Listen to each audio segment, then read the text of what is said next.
It's a transfer frenzy right now, people. Kiwior is here we go confirmed. Hincapie is about to be here we go confirmed. Marseille want to sign Zinchenko.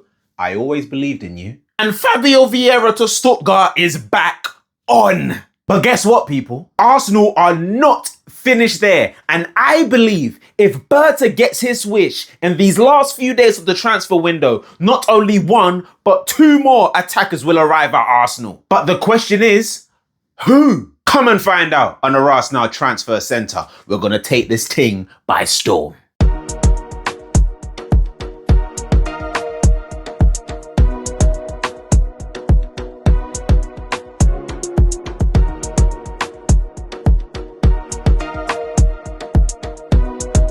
Yes, people, then welcome back to RASenal TV and welcome back to the RASenal Transfer Centre. I am your host, Dini, and I hope you are all blessed and well. Make sure if you are new here, subscribe to the channel. Make sure you smash the like button and leave your comments down in the comment section below of what you think of this video. People, before I get into the RASenal Transfer Centre today, I just want to send my biggest prayers up to my grandma. Today is 4 years since she passed away today, and anyone that's lost anyone like a grandma, anyone this year especially, I just want to say that, you know what, keep your head up strong, because even though it's 4 years on, it feels like yesterday, and moving on is hard. That's what I will say. But she lives on through myself and through all of our family, my family, I mean, I'm talking about. So yeah, prayers up going up to my grandma. You are dearly, dearly missed. But let me tell you something about my grandma. She was a workaholic, right? She absolutely did not leave anything up to chance, and she was always adamant. She was always on her feet, even up until the day she passed. This woman could not stop. Nothing could hold her back. And do you know who she reminds me of in terms of her workaholic and her nature? Andrea Berta. Andrea Berta right now doesn't sleep. There's rumors that the man doesn't really sleep. He comes in on his phone all the time, working on deals, this, that, and the other. Can I do this? Can I do that?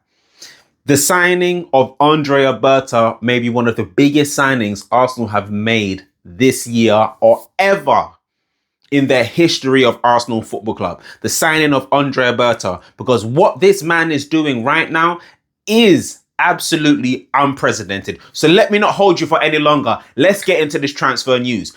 Kiwior is set to join FC Porto on a deal that is close to 27 million euros, a fixed fee of around 20 million, and then it will be rising up to the rest of 27 million euros in add-ons. This was broken by David Ornstein, and he also was key to say that the Hincapie deal, the Kiwior deal, signed, practically sealed, but the final here we go, even though Fabrizio Romano gave it here we go, Ornstein did say that the deal won't go through until Hincapie is signed. And I've just learned that in the last few minutes, the Hincapie deal is about to be here we go confirmed. In the last few days of this transfer window, there's going to be a lot of domino effects happening that will allow these transfers to go through. We're going to talk about many domino effects in this video as well. We ain't stopping there. But what I will say as well is that this is a profit on Jakub Kiwior. I was thinking, 27 million euros. How much did we sign him for? We actually signed him for around 17 million pounds, which equates to 20 million euros. And then we're getting 27 million plus. And I think, I'm not sure if it's this deal. I think it might be this deal, but we may have retained a sell-on clause as well. So even if he moves on again, we'll get a piece of the fee as well. This is why Berta is brilliant at doing his job. Not just getting the players out of the door, but making sure we get clauses in there to get money from players that still do well in the future. This is how you run a business. Now, let's go on to Hincapie. His deal is set to be signed, sealed, and delivered all but soon. The reason why we say that is because Bayer Leverkusen actually wanted this deal to be paid outright. That's what Bayer Leverkusen wanted. They wanted the money now to go fund for other transfers and everything else. Arsenal didn't want to do that right now. Because of all the money that they've spent so far, they didn't want to shell out another pot of money on a player right now if they could pay it for next year, because I still believe that Arsenal want to do something big, and we're going to get into that later in this video. Make sure you're locked in, make sure you subscribe to the channel. But Hincapie, his deal now will be a loan with an obligation to buy next summer.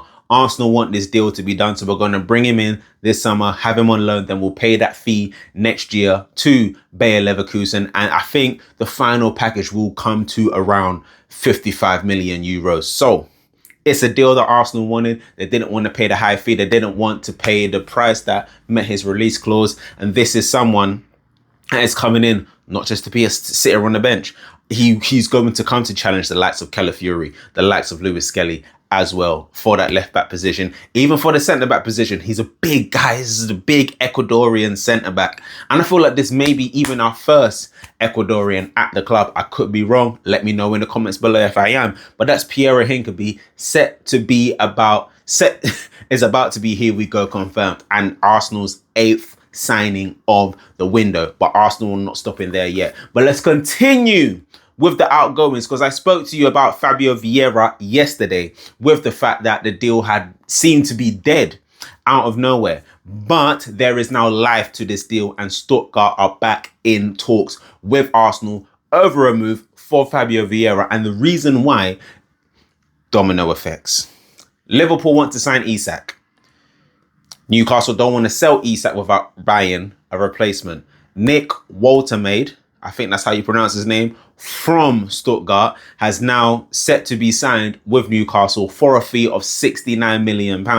Stuttgart now have money in their pocket. Now they're starting to talk to Arsenal again, and hopefully Arsenal can get the fee that they want for Fabio Vieira, because I'm assuming at the time Stuttgart didn't have no money. Now that they got this money coming in, they may be able to get their target in Fabio Vieira. Arsenal want a minimum of £25 million. There's nothing wrong with that asking price, in my opinion, as a minimum, and it should go up from that, because he had a decent time at Porto, and he was at the Club World Cup, even though he didn't do well as well. But he did have a decent time towards the end of the season at Porto. He's still young. He's still got years left on his contract. And this is why I am proud of Arsenal, in the sense that we're not being bullied.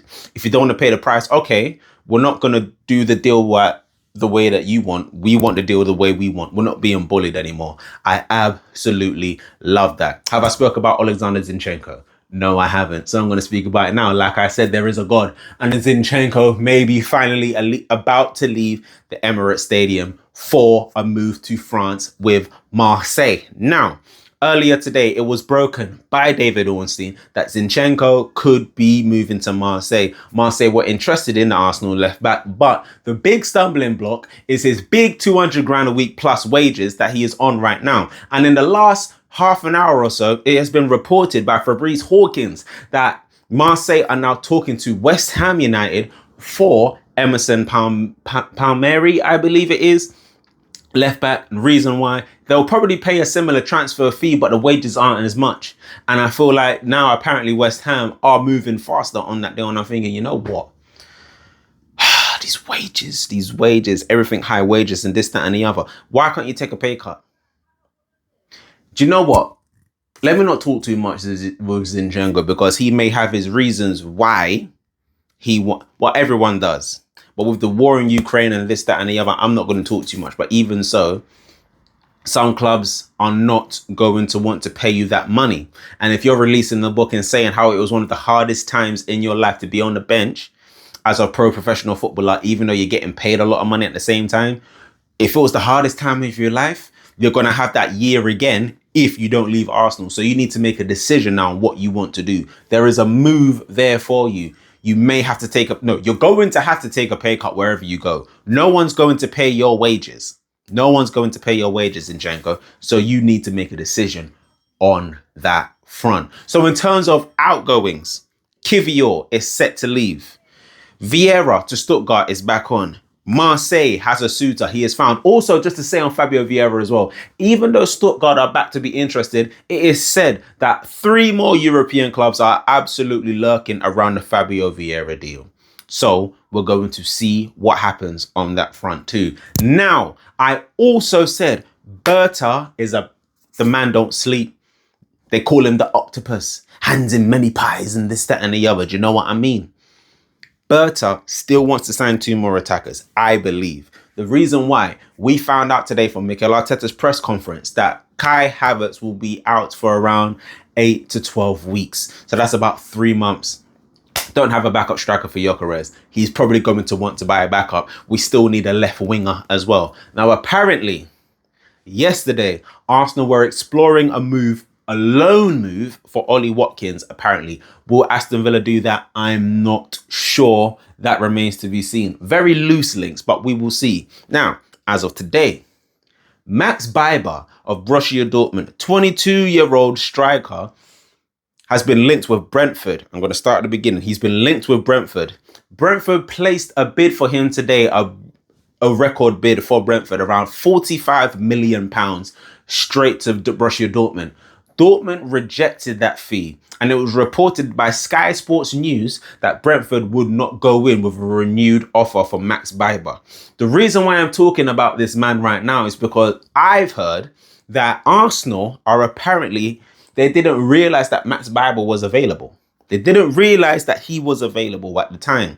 But now with the links to Brentford and everything else, Brentford have rejected a bid, and the fact that they're not even going back in for him has an avenue open for Max Biber to arrive at Arsenal from Borussia Dortmund. That is the question. Do I know much about him? I don't. That is a fact. But I'm going to do my research on him, but I'm going to see if this develops. It's a very loose link, but the link is there. And also, let's not forget about Rodrigo. I have hope. I have a dream that Rodrigo will come down to the Emirates and be on the left wing. I have a dream. Please, Jah, in your name. We're going to see what happens. But this is only the beginning, and it's only going to get more crazy, because still there's another player that I'm asking about, and it's been so quiet on this player, Sambi Lokonga. What's happening with you, brethren? Crystal Palace are interested in Reiss Nelson. Whether we're going to strike a move on that soon, I don't know, but we're going to find out. But people, it's all kicking off. And opportunities will present themselves to players when other players start leaving clubs. Other clubs be like, you know what, this player surplus the requirements, we may not go from there. Some players that are signed to clubs in the next few days may not actually be on the club's lists. That's another thing to point out as well. Somebody Conga may not be on many teams' lists, but he could end up being. So let's see what happened with that. People, spoken a lot just now, but you're going to hear my voice a lot more. So make sure you're locked into the RASenal Transfer Center. Make sure you're locked into RASenal Transfer TV, this channel as well. I am your host, Dini, and I'll be back tomorrow with another RASenal Transfer Center. Also to let you know that tomorrow morning, my preview for the Liverpool game is coming out as well, and my reaction to the Champions League draw as well. So make sure you are locked into this channel. I've been your host, Dini. Subscribe, like, and comment down below. Love and guidance, people. Peace.